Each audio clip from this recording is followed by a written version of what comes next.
Kalau ada yang kurang nanti telepon saya.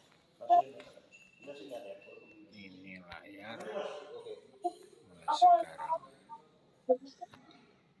Coba yang pakai suara satu. Masuk ke konsep iman kepada Rasul. Baik. Menurut bahasa, Nabi berasal dari kata naba'a atau anba'a yang berarti menceritakan, atau berasal dari kata naba'a yang berarti tinggi dan naik.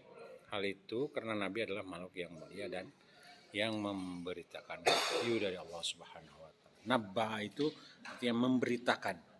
Ya, naba'a. Oke. Selanjutnya menurut syariat, Nabi adalah seorang laki-laki yang diberi wahyu oleh Allah berupa syariat dan Nabi sebelumnya.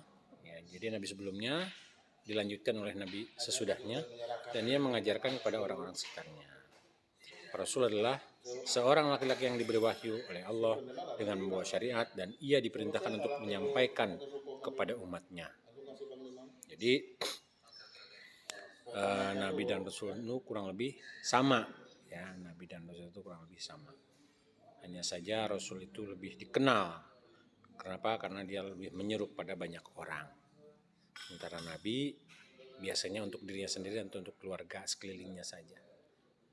Ada dikisahkan sekitar 124.000 nabi dan hanya 325 rasul saja yang dikisahkan dalam satu kitab karangan ulama. Baik. Selanjutnya hakikat risalah dan kenabian. Risalah dan kenabian, risalah itu dari Rasul, risalah adalah nikmat yang dikaruniakan oleh Allah kepada manusia. Jadi ketika Allah mengirim Rasul, mengirim risalah, maka sungguhnya Allah memberikan nikmat kepada manusia agar dia hidup lebih kekal, lebih tentram, lebih nyaman di dunia ini. Di sini disebutkan surat Al-Imran ayat 64, sesungguh Allah telah memberikan alhamdulillah menyarhamukallah yahdikumullah selibalam. Sungguh Allah telah memberi karunia kepada orang-orang yang beriman ketika Allah mengutus di antara mereka Rasul dari golongan mereka sendiri yang membacakan kepada mereka ayat-ayat Allah, membersihkan jiwa mereka dan mengajarkan kepada mereka Alkitab dan hikmah. Dan sesungguhnya sebelum kedatangan Nabi itu mereka benar-benar dalam kesesatan yang nyata. Oke, jadi kalau tidak ada risalah, tidak ada petunjuk, tidak ada Nabi, manusia itu sesungguhnya benar-benar tersesat. Gitu ya. Lanjut, risalah dan kenabian adalah pilihan mutlak dari Allah dan bukan kebetulan atau ikhtiar manusia. Jadi kita tidak bisa mencari, tapi memang mutlak kehendak Allah Subhanahu wa taala. Dalam Quran surat Al-Hajj, Allah memilih utusan-utusannya dari malaikat dan dari manusia. Sungguhnya Allah Maha mendengar lagi Maha melihat. Bagian ketiga sifat-sifat Rasul. Makan, minum, beristri. Kalau makan dan minum berarti buang air besar ya. Kalau beristri berarti beranak. Sakit dan sehat itu Nabi. Berjalan di pasar artinya berbisnis para Nabi itu. Dan lain-lain. Surat Al-Furqan disebutkan ayat 7 nanti baca sendiri. Kemudian Ar-Ra'd ayat 38 baca sendiri. Kemudian demikian juga surat Al-Anbiya ayat 83 sampai 84. Yang keempat, Al-Furqan juga. Dan kami tidak mengutus Rasul-Rasul sebelummu, melainkan mereka sungguh memakan makanan dan berjalan di pasar. Dan kami jadikan sebagian kamu cobaan bagi sebagian yang lain. Maukah kamu bersabar? Dan dia adalah Tuhan dan adalah Tuhan Maha melihat. Ya. Al-Furqan. Terjaga dari kesalahan ini yang membedakan Nabi dengan manusia biasa. Nabi itu terjaga dari kesalahan. Artinya kalau ada sedikit kesalahan Allah langsung menegur dan segera bertaubat gitu ya. Itu terjadi pada Nabi Nuh, Nabi Yusuf yang ditelan oleh siapa? Oleh paus. Kemudian bahkan sedikit saja ada kesalahan Rasulullah yang bermuka masam ketika ada orang tua buta, Allah langsung menegur gitu ya. Bikin juga surat At-Tahrim. Lima tuharrimu ma ahallallah gitu ya. Jadi langsung ditegur dan mereka tidak pernah bersalah. Karena kesalahannya sedikit saja kemudian Allah tegur dan Allah ampunkan. Oke, surat Abasa itu ya. Lanjut. Mereka adalah teladan dan dalam ucapan, sikap, perilaku, dan seluruh sisi kehidupan. Nah, tadi ada 3 ya. 3 sifat-sifat Rasul itu. Tugas para Rasul. Nah, sekarang tugasnya. Menyampaikan seluruh wahyu diturunkan.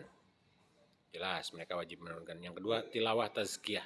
Yatlu alaihim ayatihi wa yuzakkihim. Yang kedua. Kemudian, sekarang bagian mukjizat para Rasul. Apa saja mukjizat para Rasul? Apa itu mukjizat? Segala sesuatu yang luar biasa yang terjadi melalui tangan para nabi atau rasul dalam bentuk sesuatu yang tidak bisa dikerjakan manusia.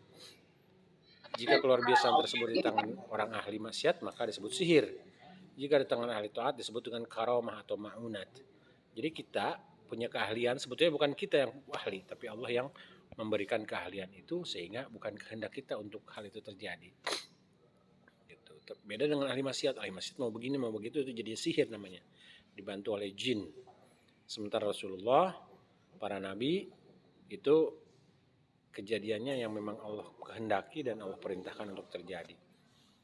Tahu ya mukjizatnya seperti Nabi Musa, tongkatnya jadi ular besar, tongkatnya bisa membelah lautan. Nabi Ibrahim bisa tidak terbakar. Itu karena perintah Allah api menjadi dingin. Ya naru kuni bardan wassalaman ala Ibrahim.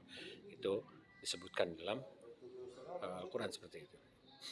Jenis-jenis mukjizat, ada ilmu, ada kemampuan kekuatan, ada perlindungan, kemudian ada 3 itu ya, ilmu, kemampuan kekuatan, dan perlindungan. Ini jenis-jenis mukjizat. Kemudian kewajiban manusia pada Nabi dan Rasul adalah membenarkan semua berita yang datang darinya, menuruti semua perintahnya, menjauhi semua larangannya, mencontoh seluruh aspek kehidupannya, dan meneruskan risalahnya. Akhir dari peraga slide. Oke. Saya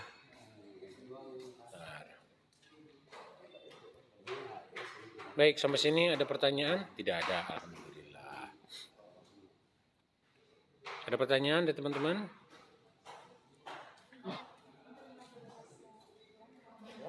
Silakan bertanya. Tidak ada ya? Raden, Risma, Rahmi, Nur Hikmah, Hania, Fata, Diska, Damayanti, Paramita, Cantika Putri. Waduh, anduan seru nih, mantap, bagus, kompak ya. Oke. Absensi jangan lupa diisi. Kemudian buka kolom diskusi, kemudian jawab tadi seperti yang saya minta jawab. Oke, demikian pertemuan kita pada hari ini. Subhanakallahumma bihamdik asyhadu an la ilaha illa anta astaghfiruka wa atubu ilaik.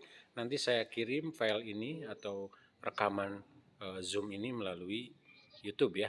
Insyaallah hadir semua. Terutama teman-teman yang hadir secara live, Anda akan menyaksikan langsung dari Anda di YouTube. Oke. Demikian. Assalamualaikum warahmatullahi wabarakatuh.